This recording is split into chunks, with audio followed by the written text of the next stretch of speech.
Doobadoo, Mexico. Went to the store and found Mexico.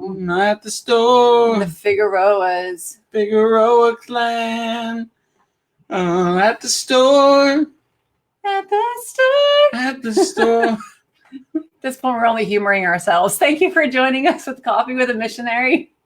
We're Noah and Melanie. No, hopefully you figured that one out. And Noah. Melanie and Noah Lane. We are visiting the wonderful country of Mexico tonight with missionaries Catherine and Efrain Figueroa. Yes. Yeah, we're really excited to talk with Efrain. So, Efrain, come on. We'll bring you on and let you say hi. How about that? Sounds great. Hi. How you doing? Good. How are you guys? We're doing wonderful, and we're so happy that you were able to take the time to talk with us tonight. We're really, really pumped about it, and we just want to welcome everyone who's joining us to Coffee with a Missionary. And I want to apologize again in delay for our nonsensical song in the beginning. We wanted to try something new, so that was really for you, Efrain. So if you appreciated it, then we're good. I think you should do it on every show. Oh, great. I mean, that's all we need. We're good. It's a rare talent when you can do that well off the cuff, so go for it. Thanks. So, Efrain, I want you to introduce yourself a little bit, your family, and where you serve. Okay, well, and first of all, thank you, Noah and Melanie, for having me on today. This is really a treat. It's a privilege. But my name is Efrain Figueroa. I am married to the most wonderful woman in the world, Catherine Figueroa. And we have 3 teenage children. My son David, who is 18 years old, Jonathan, who is 16 years old, and my lovely daughter Olivia, who is 14 years old. And we serve as missionaries in the country of Mexico, and in particular in the southern state of Oaxaca. Wow, that's wonderful, and hope you guys saw the photo of the beautiful family there. So exciting. So we figured, thanks, Darren White. Hi, good to see you, Darren. He says, a great intro. Ooh, 2 for 2, baby. Thank you, Darren.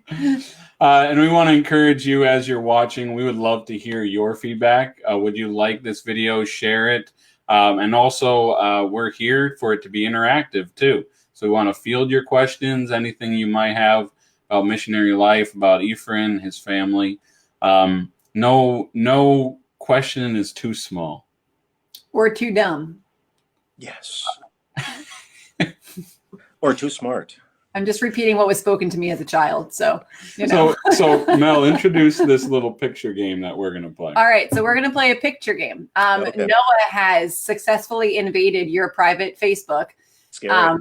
Bless those friend requests and acceptings, you know. So Noah has gone through, he's picked out a few pictures, and in order to meet you guys a little bit more, we're just going to throw up a random one, and we would love for you just to explain what's happening in the picture. I'll explain, or I'll make something up, but it sounds good. Fair enough. All right, picture number 1. Let's see what we got. Now, is this a distant aunt? What do we got going on? That is, oh gosh, I'm going to get the name wrong. That is the actress Kate Mulgrew from Star Trek Voyager. I'm a big Star Trek fan, and I saw a photo clip of her just talking about coffee. In the show, she's all about coffee, and I love coffee, and so it felt like a natural one to put up on my Facebook page. That is amazing. Yeah. All right, so here we got the next one. Okay, so right there, well, I feel like the headless guy there, but that is at the recent Oaxaca District Convention, which was just about a month ago. And the lady that you see there is Maria de los Angeles. She was one of the first people we met during our first term that was doing some work in the villages, and she became part of our pastoral training program as a student. Now she's a missionary to the indigenous with Mexico, and she's planted churches in 2 unreached towns. A phenomenal lady. Oh, cool. Wow. That is That's so awesome. cool. Yeah. All right, picture number 3. Okay. Well, this was this picture actually really touches my heart. Roughly about 2.5 months ago, um, I had the privilege of visiting a pastoral study group of a program that is known here in Mexico as the CAME program. I was up until a month ago as the director of this program, and I took a trip to see this newly formed group of pastoral students that had formed. And they're in the northern part of Veracruz. It's the site furthest north from us. And when we got there, I just met a bunch of wonderful new students from indigenous villages in Veracruz that were studying and preparing to become pastors in unreached people groups. Wow. That's incredible. That's a lot of people in that picture. That's awesome. Yeah, no, most of them were students, but there was the director of the site and the local pastor that was hosting. It was a wonderful team up there. Oh, so cool. That's amazing. We do want to hit a comment real quick. Ricky says, "Hey, blessings, my friend Efrain Figueroa. Rick, We love you." yes. Oh, Ricky's a good friend. Missionary in Nicaragua. Mm, Very awesome. nice. Awesome. Thanks for commenting in, Ricky. And if you're watching this, comment in. Let us know you're there. We'd love to hear from you. Any comments that you have. We're going to do a few more pictures. If you're just joining us, this is Coffee with the Missionary, and we're talking with Efrain Figueroa. He and his wife and his family are in Oaxaca, Mexico, working with unreached peoples. And we are getting to know him by having him comment on by breaching random privacy contracts. having him comment on random photos from his Facebook that we stole. So here's another one, and he's going to tell us a We little did not bit ask about permission for this. Oh, okay. Wow. Yes, this is the other part of our missionary strategy that we don't really put out on our newsletters. No, I'm just kidding. What is happening? Those are real. That's real weaponry. It's real paintball weaponry, as dangerous as you can get with a paintball. But this is the beautiful young lady there in the center of the picture is my daughter Olivia. This picture was from last November. It was her birthday, and so fun. we have a paintball park near our house. So she got all her friends together.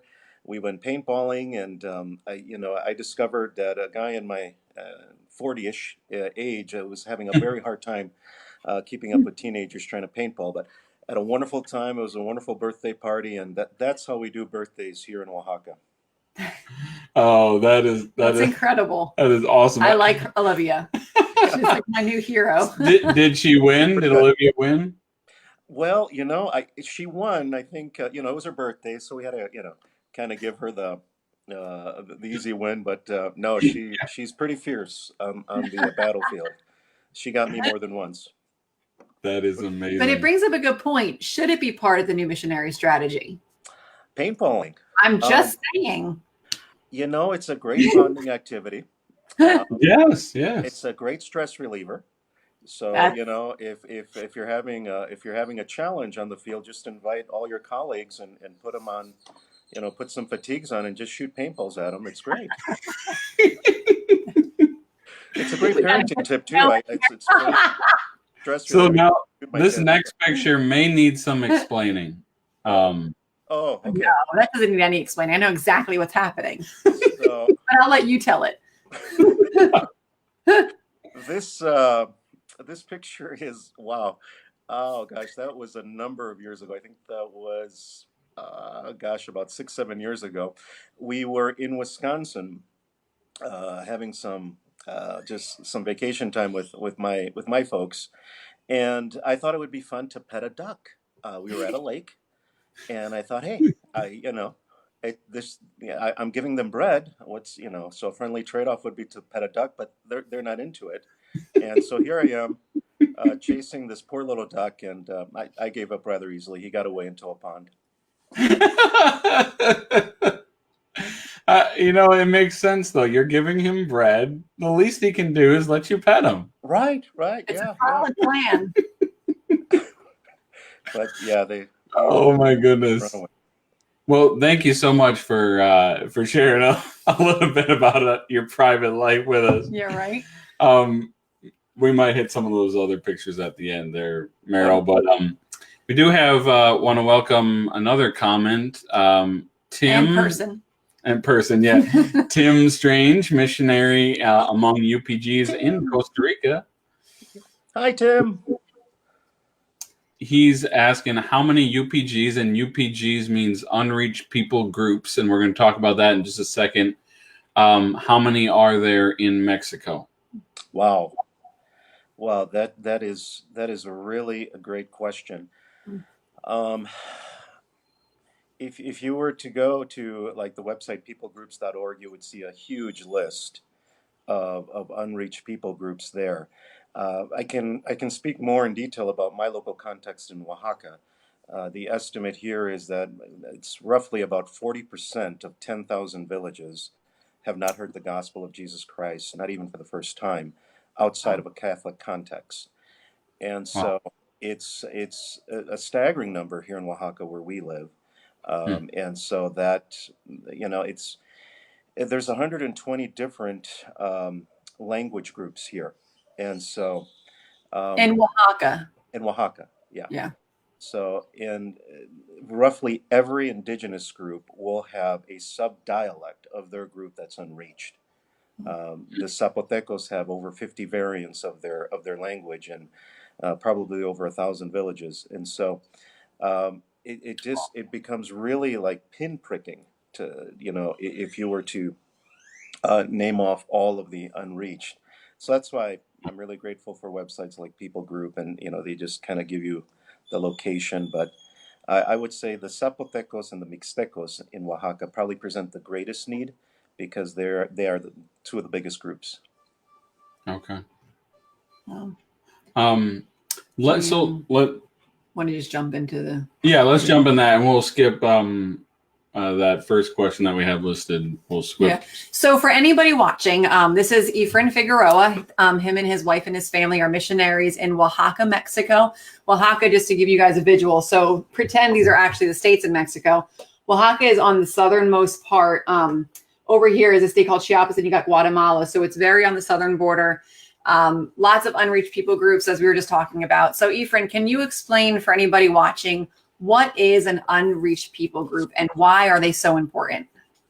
I think if I can blend together several definitions, but I think what comes to my mind and the easiest description of an unreached people group, it's a people group or a societal group that currently does not have the means to establish the church and communicate the gospel.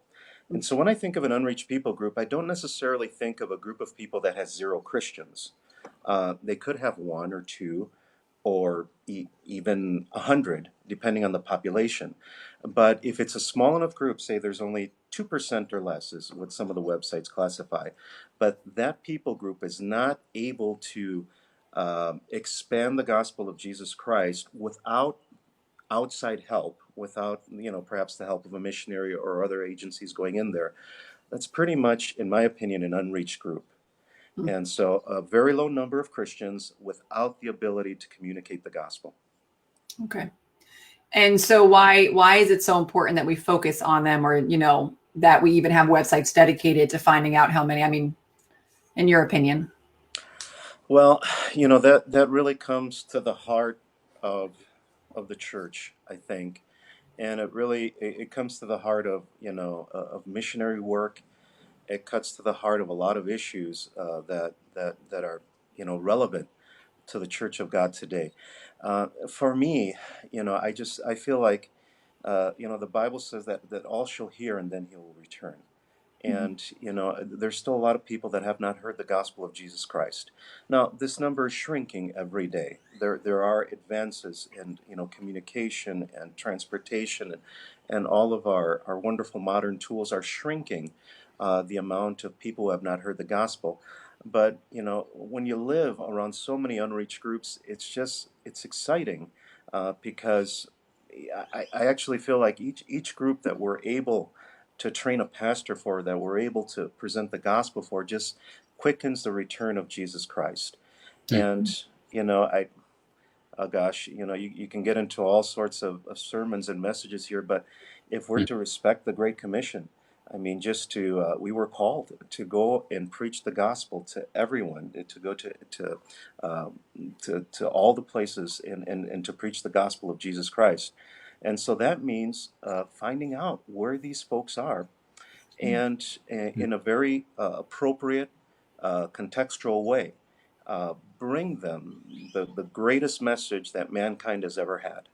And so, but basically, I think if we are to honor the last words that Jesus spoke on this earth, then we need to really take seriously the issue of unreached people groups.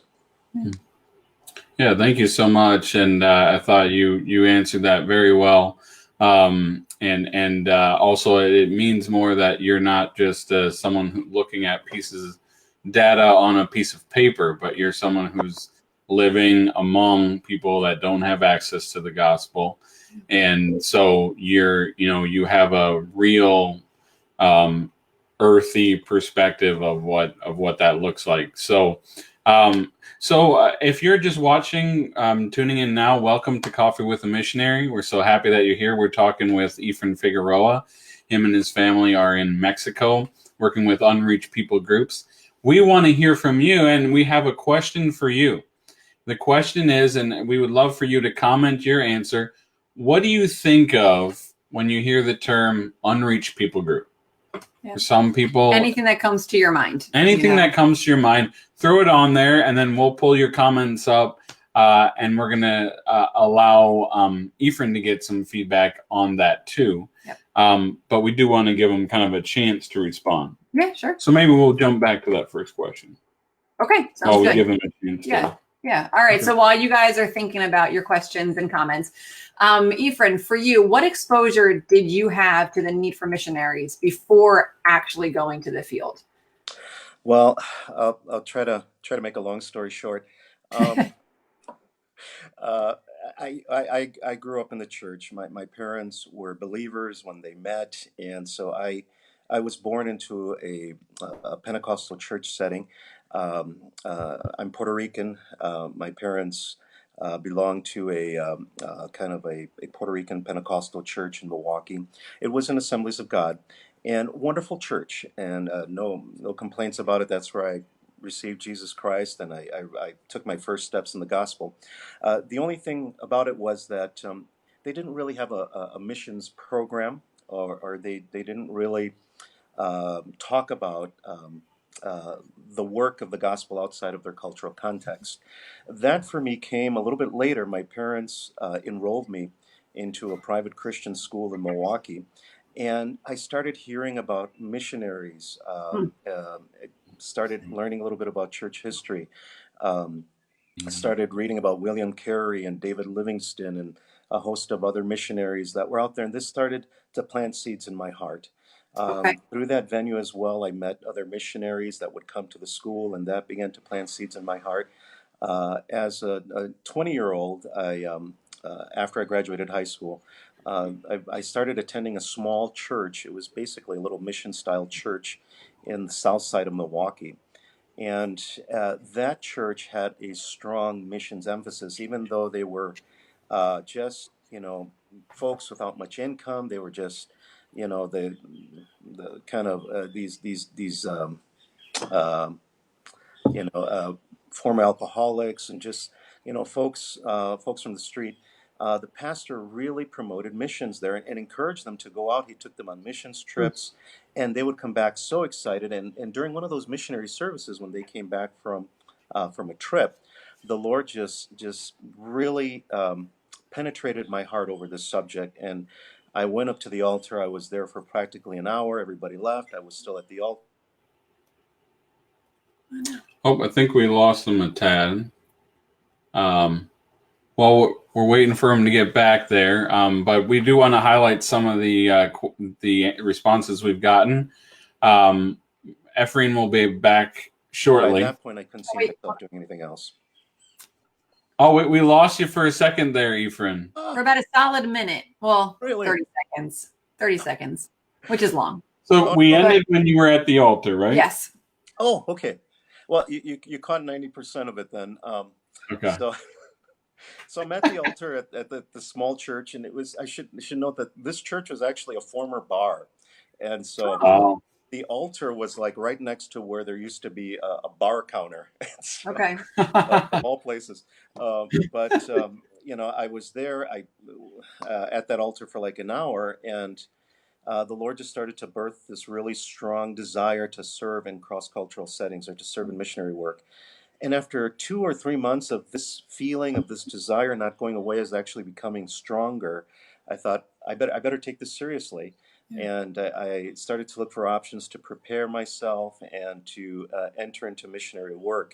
But basically, the Lord used this really humble little church that was reaching so many people in need, and not only thinking of the local Milwaukee area, but they were going out and doing their best to reach the world. Wow, that's amazing. Yeah. We do want to get to a couple of comments. We asked you, and Meryl, if you want to throw up that poll. We have a poll up there. What do you think of when you think of unreached people groups? We have Indians in the jungle, Muslims in the Middle East, or my neighbor. We're getting a few votes in there, so we'll go ahead and leave that up in the corner for a little bit. But we also got some comments from you. Darren White. Darren says remote. He thinks of remote locations. Okay. Yeah. Next one. Oh, sure. Sorry. Liz says savage natives that have never heard the name of Jesus or have anything translated into their language. Okay. Yeah. All right. So we'll leave that poll up for a little bit, and thank you for your guys' comments. No, I think it was interesting before you, from what you said, that, your specific definition of an unreached people group doesn't necessarily mean that they have no, what's the word I'm looking for? Yeah, no Christians in their community or no access to the Bible. Is that something that is somewhat, not to be dramatic, but like controversial or debated, or, Well, sure. that could be. No, it's. I mean, it's a deep study, and Yeah. it's certainly, there's different people who take different approaches to it. Sure. I think the two biggest websites that try to categorize these are peoplegroups.org and the Joshua Project, and they take very different approaches. You definitely have fans of People Group, I have fans of Joshua Project, and all of it is kind of a really difficult thing to wrap your head around. I mean, when you think of, what is it, 7 billion people in the world, I mean, unless you go out there and meet each one of them, it's sort of people try to get their heads wrapped around it by taking surveys, by taking polling different church bodies and getting numbers. It's not a perfect science. That's why I'm kind of a fan of people groups, if I were to be honest, because they kind of take a population where the believers are less than 2% of that population, and they're not able to communicate the gospel without outside help. So again, that's why I don't like to focus too heavily on numbers, because, for example, you could have a small community, but they have a solid church. There's a trained pastor with mature believers, and they're probably planting a church in the next village over. Mm.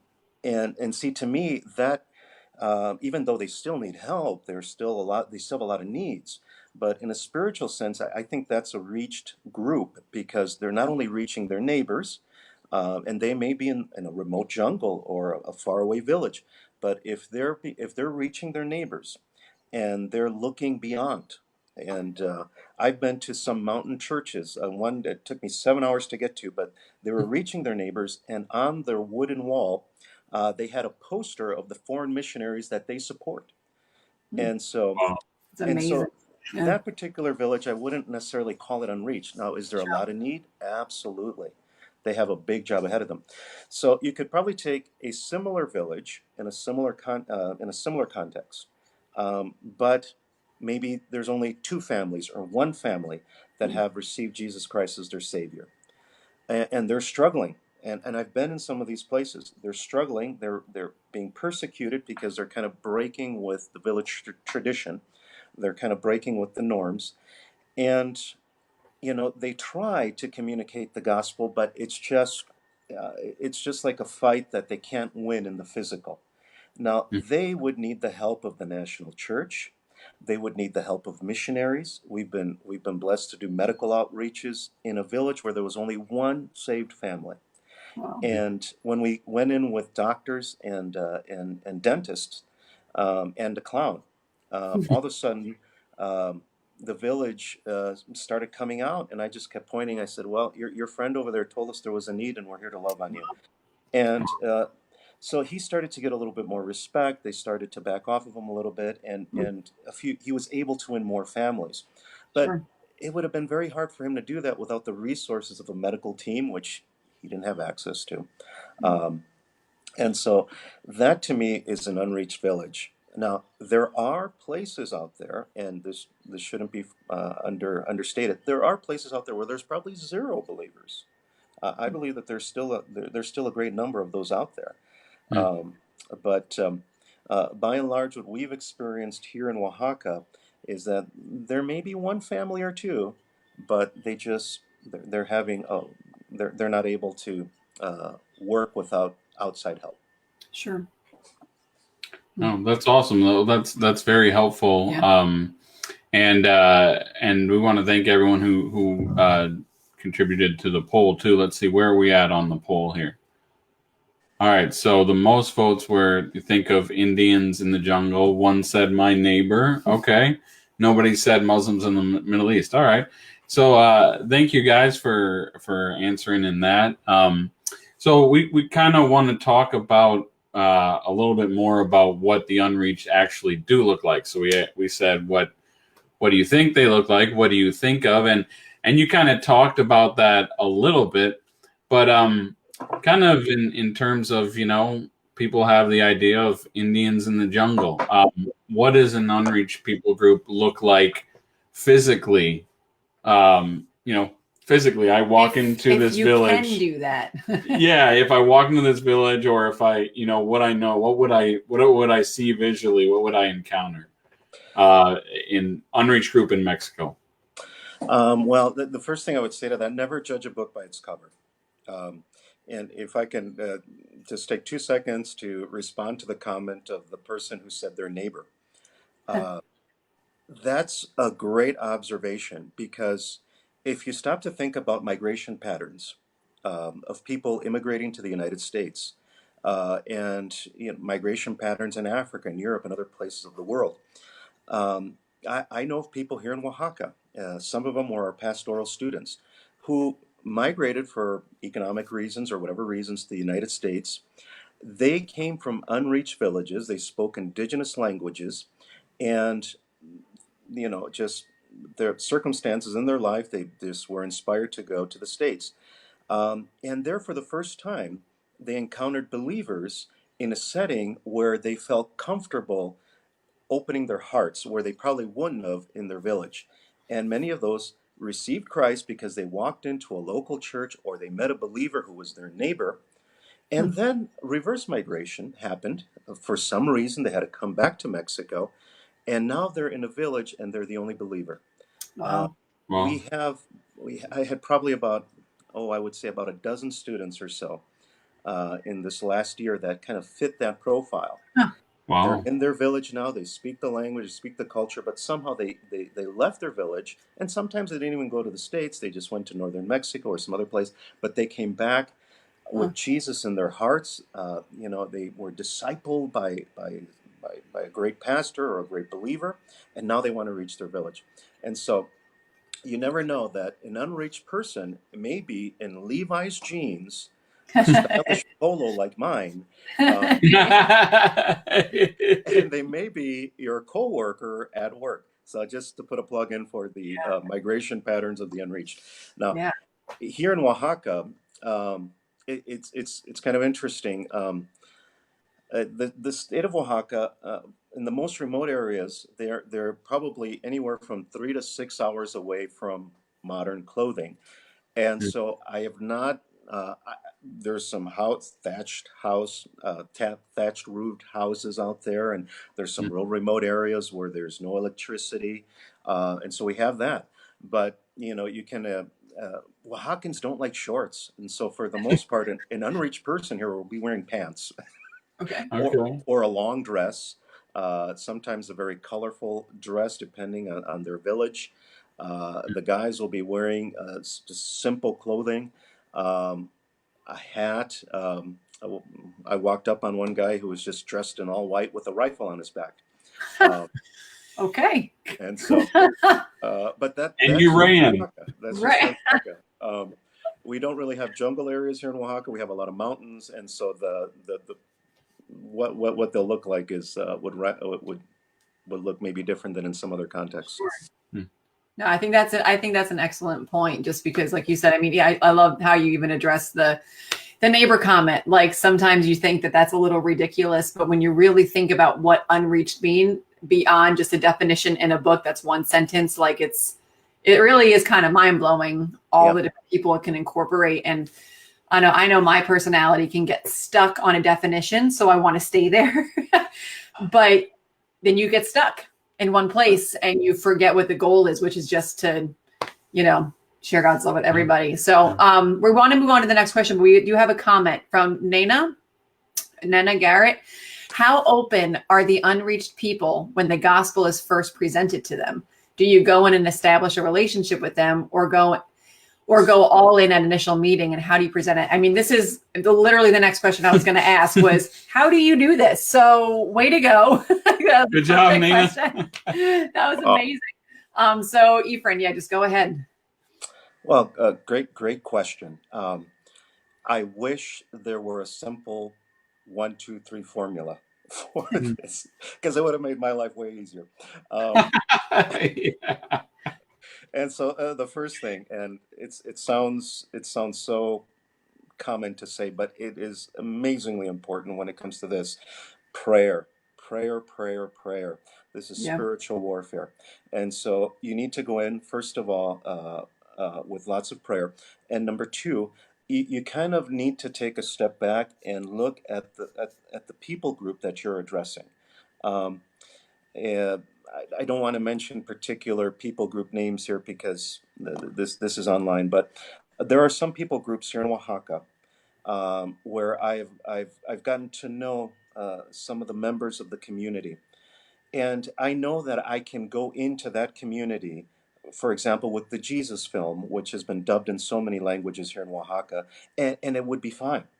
And we've done that. We've gone into some villages. We just invite folks out, and they see the Jesus movie in their own language, and so that's worked very well in some villages. But I usually like to ask the local pastors that are like within the vicinity of that unreached village. What do you think? What's the best way to go in? And they're more than willing to help you be successful because they want to see those people reached.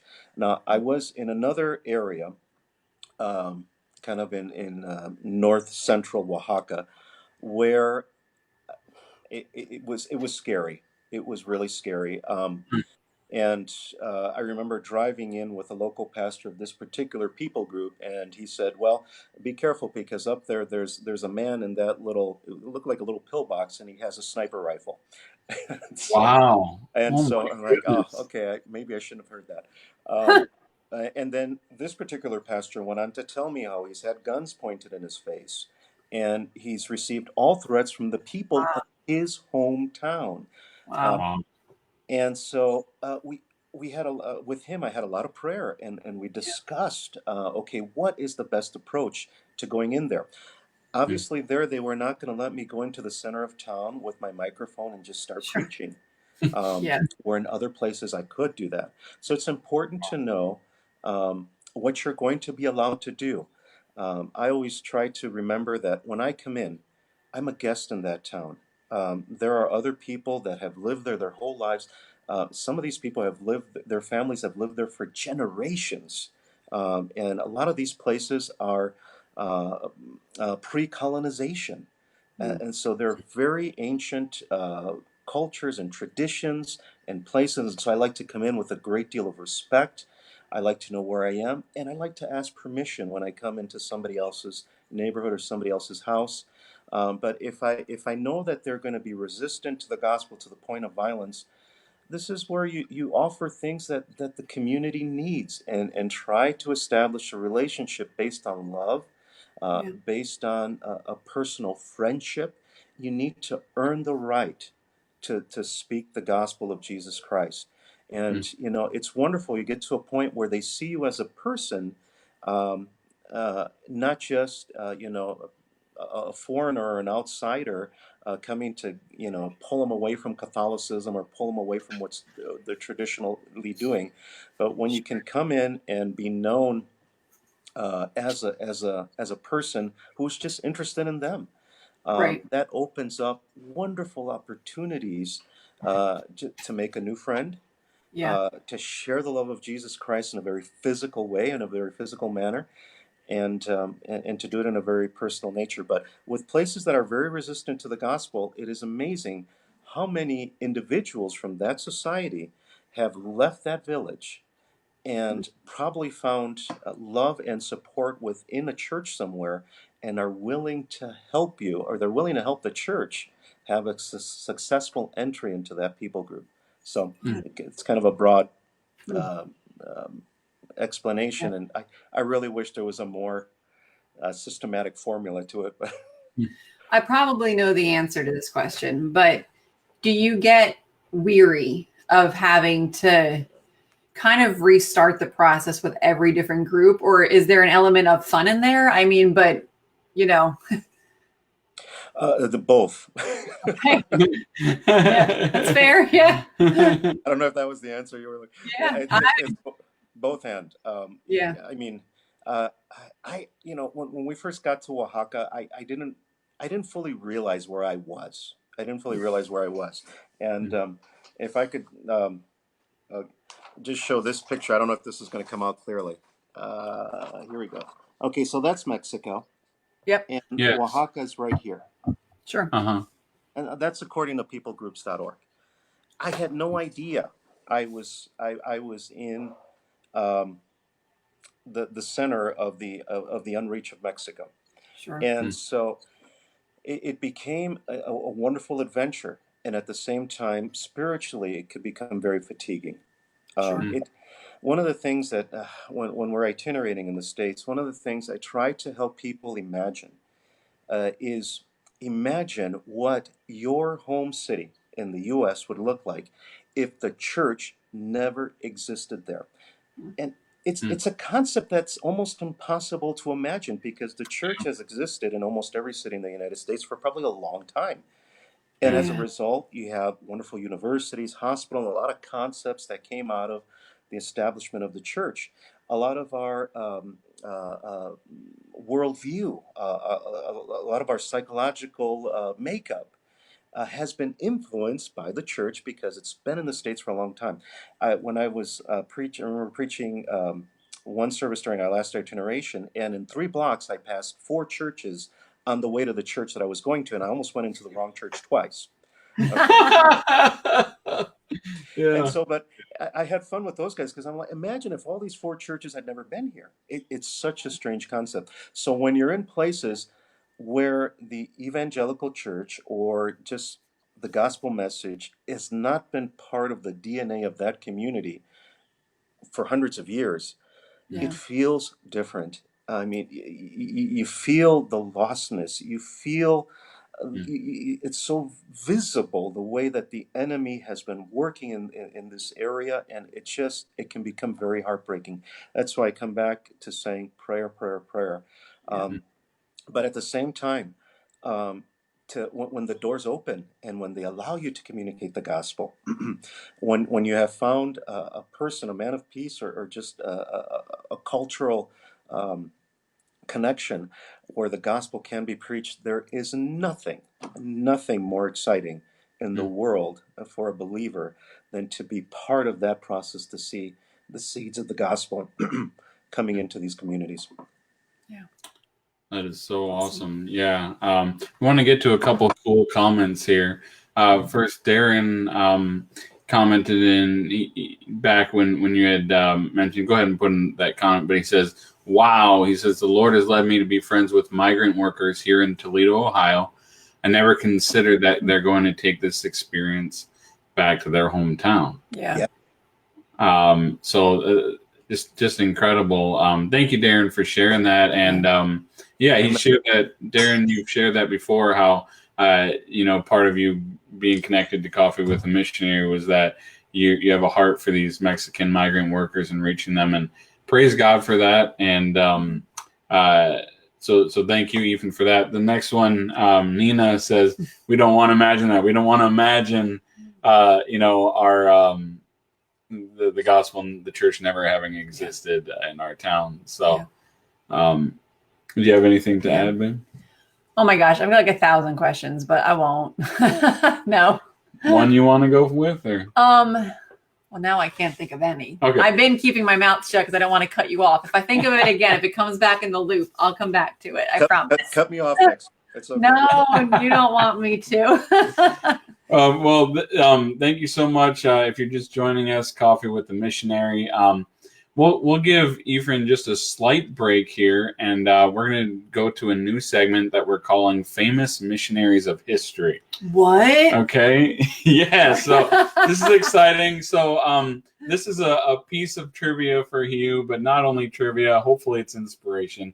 Today we want to talk about a guy named William Cameron Townsend. He is the guy who started Wycliffe Bible Translators.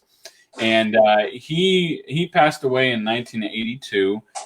He was born in 1896. So he's kind of during our lifetime, at least some of the people who were alive when he was still alive. But he went to Guatemala, and he had a Spanish Bible, and he was so excited to preach and share the scriptures with the people of Guatemala. But then he met these people, and they didn't speak Spanish.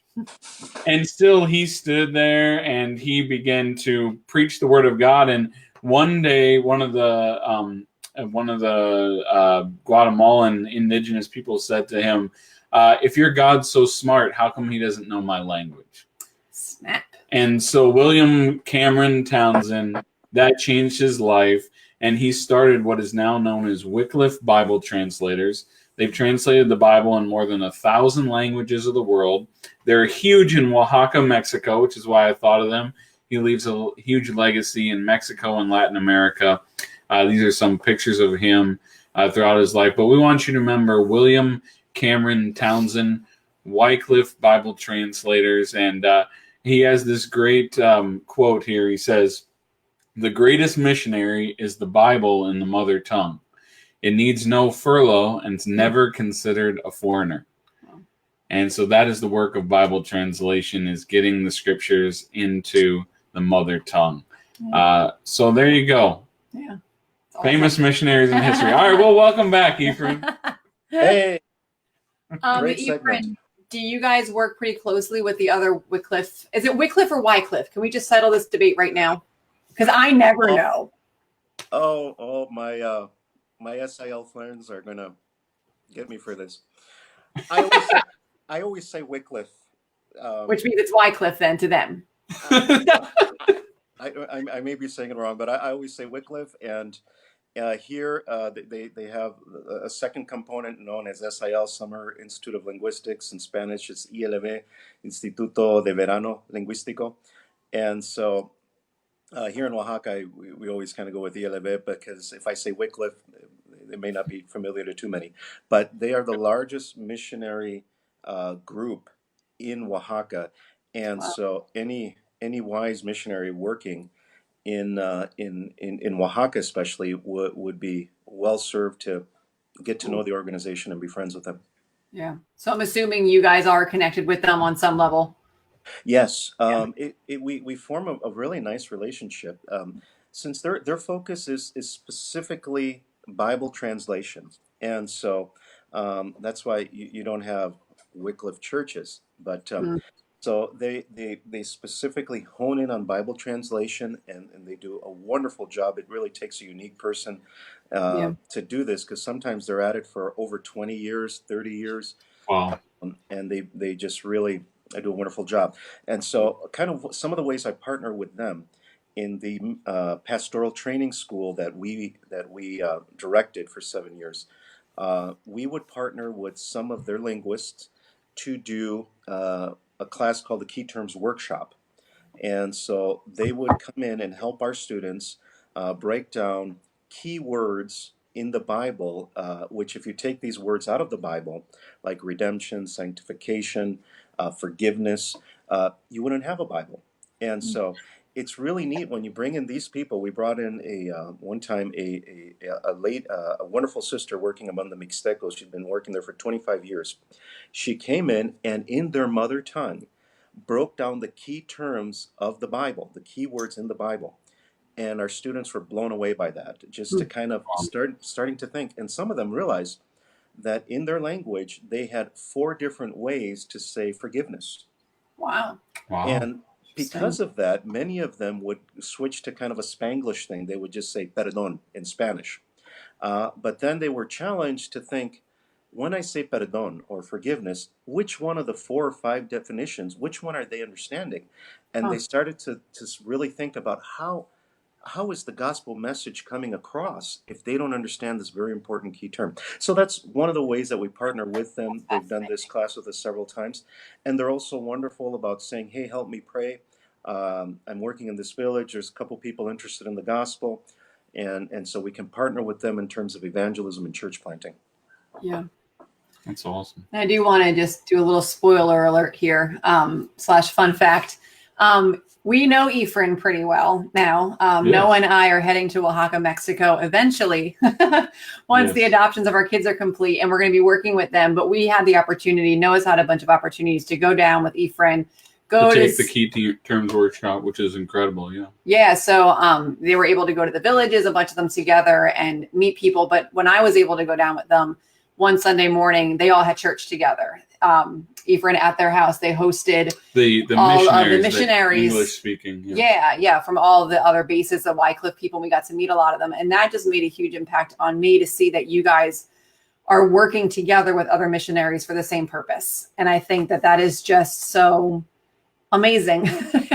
You can come across a lot of different, maybe theological things, but at the end of the day, you guys are working together to reach people for Jesus and using whatever resources you all have to pull together. And I just think that's really cool. And I just kind of wanted to, not in a stupid way, commend you guys, but that made a really big impact on me. And I think that speaks a lot of you guys too, and all the missionaries down there. So Amen.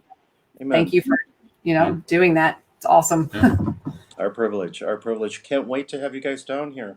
So ditto. We can't wait to get and we're there. Using Oaxaca mugs for anybody that's wondering. These mugs are from Oaxaca. They're beautiful. Their artwork is amazing. We should need to stop talking because I'll just start blabbering now. Go. So we're about to ask Efrain about misunderstood aspects of missionary life, but we want you, if you're watching this, we want to hear from you.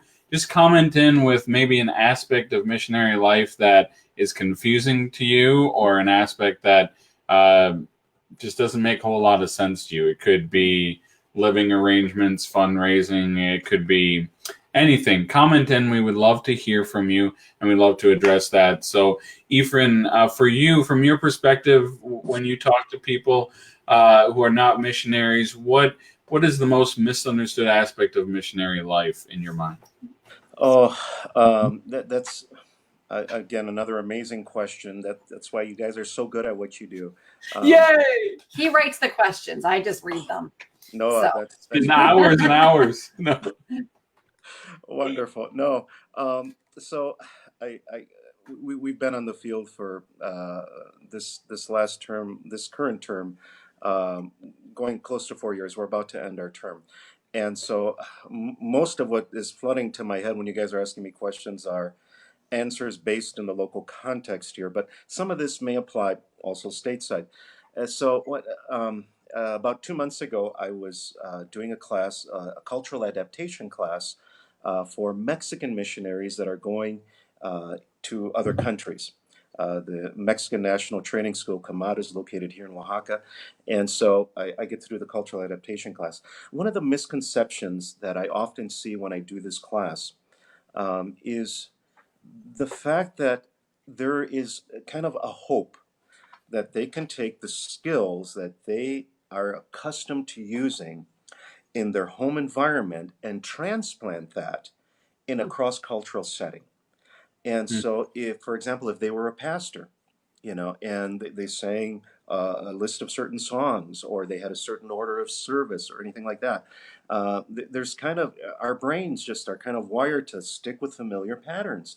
And so I know that a lot of them would just kind of take these patterns and try them on for size in a different context. So I think one of the misunderstandings is that what may work in your hometown most likely will not work in a different cross-cultural setting. And so That's a not lot of the like. methods that we use, the songs that we sing, they all change. Yeah. In other words, listen, you don't know anything. You may have saved, you may have preached and had thousands of people come to know Jesus. Shut your mouth. I couldn't have said it better myself. Once you accept that truth, that painful truth, but not that's not to say that the underlying principles of what you're doing change. We're still here to communicate the gospel of Jesus Christ. We're still here to win the lost and make disciples. And so a lot of that, the work, the reason for the work is the same. But when people try to bring in methodologies from their local context, it often ends up with disastrous results. I think another misconception that I kind of don't like, even though there's some element of truth to it, is that sometimes missions is presented as kind of this uh, painful, I don't know how to describe it, kind of an aspect of martyrdom that goes into this, because you're leaving your home, you're leaving your country. And there's parts of that that is very true, okay? When people are being called to missions, they need to really pray and seek God, because it is not natural to try to rewire everything you are to fit in a different context. That's just not natural. And so you really need to be careful. But I also think that it kind of gets taken to an extreme where you're like, oh, you're a missionary, you're going to another country. Oh, wow. And I just like to tell people, hey, listen, this is the most amazing thing in the world. There's nothing else I'd rather do with my life than to serve Jesus Christ in the area where he needs me the most of the world. And this is a wonderful life. That it's hard, yes, it's challenging. There are sacrifices, but you're serving the King of Kings and the Lord of Lords, and he's got your back. And so I just, that aspect of missions being this kind of arduous thing where you're sacrificing a lot, which is true. I think, yeah, we sacrificed a lot, but look what we got in return. We got the chance to work in this wonderful, beautiful place. Yeah, that's awesome. That's Yeah. It's a good points. We do have a comment from Jenny Bushnell. Thank you for commenting in. Maybe give us a little clarification. I don't know if you can understand this. She says, when I was doing missions, I did a little of both, but I think bulldog, a relationship is more effective. Building a relationship? Building. Right. Oh, good. Things out loud. Sorry, Jenny. Yeah, okay. Yeah, sorry about that, Jen. I was reading it, and I was like, was she saying, like, being like a bulldog and in relationship? So that makes sense. Building relationship is more effective. Thank you for Jenny for that. For that comment. And no, that was wonderful. So Efrain, we want to move on to what roles, what opportunities are there for someone who maybe is interested in learning more about reaching the unreached in Mexico. What opportunities, what roles are there to do that? Well, really, there's so much that you can do. I think the main qualification is, are you called? Is the Lord dealing with your heart to come to Mexico and work with the unreached? And, you probably even, say throughout Latin America, Mexico and Latin America, the Caribbean, there is still so much work to be done. There are still so many places that have not heard the gospel of Jesus Christ. So therein lies a huge number of opportunities. If you're, depending on what your background is, what your professional training has been in, those skills can probably be put to use in in the Lord's work here. So definitely we need teachers. That obviously you need to at least be able to speak Spanish, have some Bible training. There's a great need for teachers. There's a need for church planters. And there's also a lot of support work that happens as well in these areas. For example, our kids go to an MK school. That school is always looking for teachers, and teachers that come there to work with MKs, missionaries that are working in unreached groups, are really a key part of the team in helping us reach unreached people groups. People that do similar to what you guys are doing, audio people, people who can work a camera. There's so much need in the area of translating materials. There's several wonderful ministries here in Oaxaca that will take a newly translated Bible from the Wycliffe Missionaries and immediately put it to audio, because many of these folks can't read, and they need to be trained to read in their own language. And so to have that quickly put into audio where they can listen is a wonderful opportunity. So you may not need to be the guy, heading out to the village all the time. You could be the guy in the studio. You could be the guy in the classroom. And there's so many roles. Construction, there's no end to the work that could be done there. And medical personnel have wonderful opportunities to reach more people than often preachers will. People who have been called to children's ministry. Oh man, if you love on the children of unreached people, you will have an automatic into that community. So, I wish there was a simple answer to this, but if you're feeling called, if the Lord is dealing with your heart, you probably have skills and abilities that are necessary in the kingdom of God here in Mexico and in other contexts in Latin America. Yeah. Amen, amen, amen. Thank you so much. And like it says on the screen there, go to lacworldmissions.org/join, and you can just put Mexico in there. You can also search by type of opportunity, teaching, training, and things like that. Unreached. You can see the different opportunities and the different ways, different lengths of service, short-term, long-term. I just want to emphasize something that Efrain, that you just said, but if you're anything like me, you kind of live your life on, not live your life on feelings, but they're a big part of who you are. And I know that I'm not necessarily someone that comes with a package of educated skills, should we say. Noah is definitely more the teacher. He graduated Bible college. He went to seminary right after, in the time that I dropped out of 2 different Bible schools, went to beauty school, never got my license, yet here I am. And I only share that now because I genuinely feel like God's telling me to. Don't be scared by what you maybe don't have to bring with you. What Efrain said, if God is calling you, he has a purpose for you. And I don't know what that is, but even if you're feeling the slightest inclination, visit that link that Meryl put up there. Shoot an email. It's not going to hurt anything. God is the one that is driving this ship. He's the one that's putting a desire in your heart. It could be now, it could be for later, who knows? But don't ignore it. Don't let your skills or whatever stop you.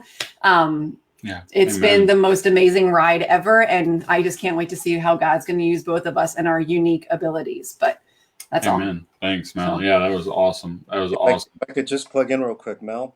It's amazing how many people we've gotten to share the gospel with, because there's a lady here that will travel with us sometimes, and all she does is haircuts. So really? That's awesome. she cuts hair, she'll get a line of people in for a free haircut in a village. Awesome. And sometimes that's enough for them to say, why are you doing this? And, why are you here? And it'll just give you so many open doors. So no skill is too small when it comes to communicating the gospel. Amen. It's awesome. We want to thank Dave and Carol Ellis for commenting in and saying, good interview of Efrain by Noah and Mel. Thanks, Dave and Carol. We appreciate that. Fearless leaders. And they say, let's reach the other 5. And for those who have heard that before, for the region out in America and the Caribbean, there only 1 out of 6 people have ever have encountered and have a real relationship with Jesus Christ. And so Latin American missionaries are reaching the other 5. So thanks, Dave and Carol, for that. I also have a comment from another Mexican missionary, Dwayne Martin. Holler. Hi, Dwayne. Yeah. Hey, Dwayne. Dwayne watches follows Coffee with Missionary a lot, and we love it. Thank you, Dwayne. He says we visited a town in Hidalgo where 80% of the people speak Otomi. Is that it? That's it. Yeah. Okay. Wow. Awesome. So much need around it, and Yeah. so we want to kind of land this plane here by talking about, first of all, hearing a praise report. You said you're at the end of your term, so praise report from this term, and then also how can we specifically be praying for you? Okay. Well, a praise report. Let's see. I'm gonna grab something real quick to go with this praise report. Sure. Okay, so as I told you before, we had directed a national program for training Indigenous pastors for the last 7 years. Last month, we had one of our last graduating classes that was under our direction. The program is still going strong. It's gone over to the national church. They're going to do a wonderful job with it. But these were the last 19 graduates that graduated from the program. And there's Mixteco pastors, there's Chatino pastors, there's Zapotec pastors. There's about 6 different language groups represented in that picture. They worked so hard, sometimes for over 5 years, to get to that point. And as they were working in their studies, they were working in their local churches and their villages. So it was just so exciting, and it was emotional to just kind of be with them last month as they just walked the line. You just see the big smiles on their faces. They were ready to just go back to their villages and conquer the world. And so there's still approximately 40 students in the program that is now in 4 different states, so I'd ask for continued prayer for that. On a personal side, we're asking for prayer because we're about to wrap up this term, head back to the States. This is going to be kind of a unique and a little bit more difficult itineration for us. During this time, we're launching. Our first son, our 18-year-old son, is heading off to North Central University in Minneapolis, Minnesota. And so, we're going through those launching pains. We're happy for him. We're excited for him. But keep our son David Figueroa in prayer that the Lord just help him and ease him into this transition, and for Mom and I, so that we can keep it together. Yes. But yeah, just prayer for our family. That's just never. There's no end to that need. We're constantly in need of your prayers, and for the continued work here among the unreached people groups of Oaxaca. Amen. And maybe just to pry a little bit into the unreached people groups, what is a specific way that someone who's watching this video and encountering this information, and what's a specific way that, other than Lord bring salvation, send workers, what's a specific prayer for the unreached in Mexico? I think for 2 things. Pray for workers. That could either mean missionaries that are called to go, or it could mean a local person who comes and receives the gospel of Jesus Christ. So whether it be by the means of somebody local or by a missionary, please pray that the Lord of the harvest sends more workers to those unreached areas.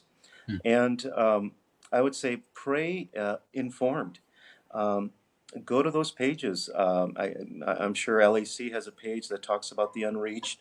There's also, like we mentioned before, people groups, Joshua Project. There's different pages out there that give you a good idea of names, places, and locations that you can just begin to pray through, and just claim salvation over these areas. So pray informed, discover who these people are, and pray that God send workers. Can I share one more thing? Or do we have to Yes, go? real quick, just wanted to say Joshua Project. So if you go to joshuaproject.net, that's one website, and then another, we'll get it on the screen. So joshuaproject.net, and then the other one Efrain mentioned was peoplegroups.org. Very simple, people groups with an S, peoplegroups.org. Yep. No, just super craft story. Noah one day had this list of indigenous people groups in Oaxaca, was praying over them. And very long story short, God kind of highlighted one of those in his own heart. Do you want to just share quickly? Yeah. And so God, I have a list. There's 26 groups in Mexico that are on this particular list. And so I was praying over them, and there was one that stuck out in my mind. And just the thought came to me, hey, during this season, why don't I reach out to Efrain and see if we can take a prayer trip there? And the details all worked out. We were able to go with a man who's his wife is a pastor in the region, but he is from that village, and probably we wouldn't have been able to get in amicably without that connection. It was a God thing. We were able to go. Another district official from Oaxaca came with us, and we were able to pray. And this couple expressed a desire to move back there and plant the church in a town that is unreached. Yeah. So we continue to pray for that group. Pray that these pastors, this husband and wife, God, if He truly has led them there, that they will be able to take these next steps. And yeah, but the reason I bring that up is sometimes you feel like you look at this list of papers and it's like, why am I doing this? And God is using those prayers. Again, go off of those heart things that He's just giving to you, because He's doing something with it. They're always for a reason. And so, yeah, absolutely. Yeah. Well, thank you so much again, Efrain. Thank you, every single person, for joining us. Share this video, like it, love it, Nay, and love it. We do Coffee with the Missionary right here, 8:30 p.m. Eastern time, the first and third Thursday of every month. And so we're going to be talking our next video on May 17th. 9th? May 17th. Oh no, May 9 plus 7. 16. May 16th. Okay. I did it. May 16th, we will be talking with Michelle and Esdras Orantes. They're in Brazil. So we're looking forward to that as well. But God bless you, Efrain, and your family. And please, if you watch this, please let Efrain know. He's on Facebook, or even commenting on the video. Let him know how much you enjoyed it, and that you're praying for him and his family and his son as he launches out of the home. Well, on behalf of my wife, Catherine, and our family, thank you guys for this opportunity to be here. And it was so much fun. Thank you for doing this. Oh, our pleasure. Have a great night, everybody. All right, God bless. See you next time.